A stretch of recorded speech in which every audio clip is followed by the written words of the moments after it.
is better than Popeyes and Chick-fil-A.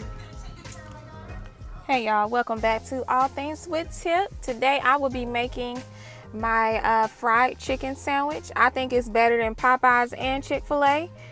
First I started off with cleansing my chicken, and then I beat it on both sides with a fork. Then I got my kitchen mallet, and then I beat it on both sides with that.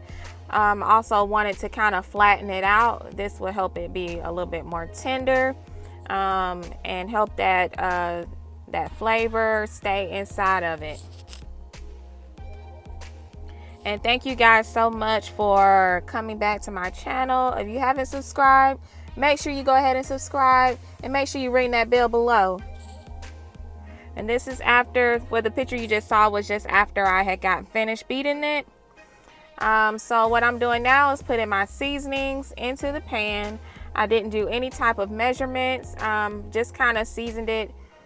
You want to just season it to your liking. But this is a spicy chicken sandwich, so I am using a lot of my spicy seasonings.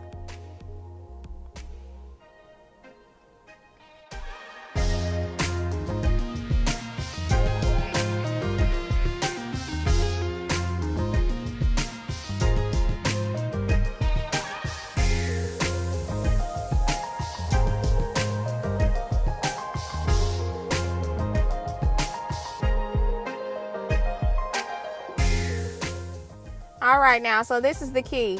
Add in your hot sauce. I like to use the Texas Pete. You can use whatever you like to use. And I just mix everything together and make sure it's mixed very well, because I'm going to use this and put it inside of the, well, actually inject it inside of the chicken breast. And so that's going to help you get your spicy chicken flavor. It is so good, so good. And you can do this with any of your other fried chicken as well. I do this with my my little drumettes and my wings. I do this with my chicken tenders. Like anytime, most of the time when I'm frying chicken, this is the way I do it. I just think it tastes so much better, and it's so crunchy. And so right here, I'm just injecting it. I actually had 3 chicken breasts, 3 whole chicken breasts, and I cut them in half. And so I ended up with 6. And you know what, guys? When you go to get a combo from Chick-fil-A or Popeyes, what you're going to spend about $7 to $8. I spent less than that on 1 pack of chicken, and I got 6 chicken fillet sandwiches that I'm making for this recipe. So sometimes it's just better to do things at home. At least I think so. And it always tastes better too. So once I was done injecting all of my chicken, I just let it marinate inside of the rest of that sauce and that seasoning.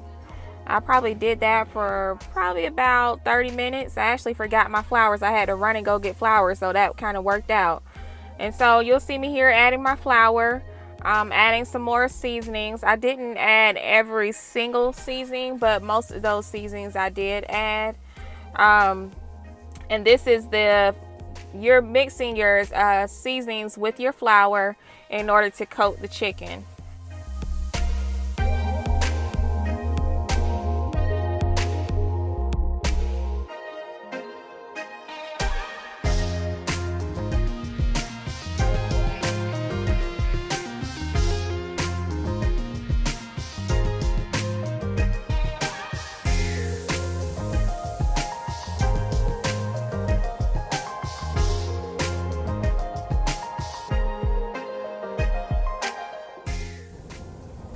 Okay, so once I start coating the chicken, I just kind of like to just let it drain. This sauce just drain a little bit off of the chicken.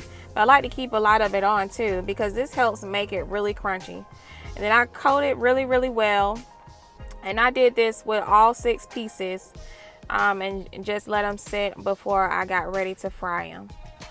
And I normally don't shake like all the flour off. I like to leave some of that flour on, because that is what also helps to keep it crunchy, because you'll kind of see it starting to like form, and it won't just, I don't like for it to be just a little bit of flour. I try to keep some of the flour on, And once you start cooking it, you'll see why. So that's my breaded chicken breast. And I'm just taking here. And oh guys, this is actually my new deep fryer and I love it. Love, love, love, love, love it. So I will not be cooking, frying any more chicken in just in a regular pan on the stove. I will be using this all the time. And it was pretty easy to clean. I was able to take my oil out a little bit easier. So I will definitely be using this next time. Oh, did y'all see that chicken? That chicken looks so crunchy.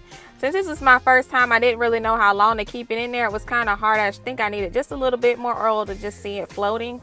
But I put it on between 325 and 350. And I cooked 2 of them at a time for about 6 to 8 minutes, just depending on the size and the thickness of the breast. I also cooked it uncovered as well instead of covering up for the rest of the chicken. So look at this chicken. It looks so crunchy, y'all. It was so good. I mean, really, really good. And look at this finished product. Oh my God, y'all. When I bit into it, it just crunch, crunch, crunch, crunch, crunch. It was so good. Thank you guys for watching. Make sure you guys share, like, and subscribe. Make sure you follow me on Instagram at All Things with Tip. I'll see you next time. Peace.